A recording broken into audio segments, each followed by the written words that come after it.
Në vigjilje të Pashkëve, besimtarët katolik të Shkodrës morën pjesë në udhën e kryqit. Procesioni nisi nga katedralja Shën Shtjefni dhe në krye të tij ishin arqipeshvi i dioqezës Shkodër Pul, Giovanni Paragjina dhe famulitari Dom Vlash Palaj. Ulla e kryqit u përshkua nga qindra pjesëmarrës duke ndjekur 14 stacionet e rrugës së Mundimit të Jezu Krishtit.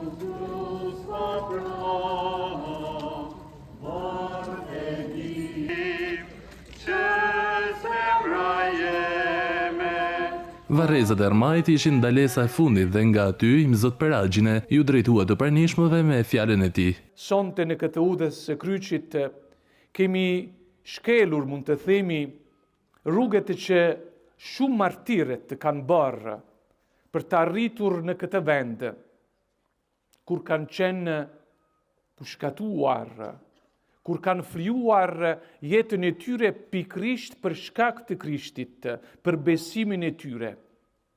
Atëherë është e mundur.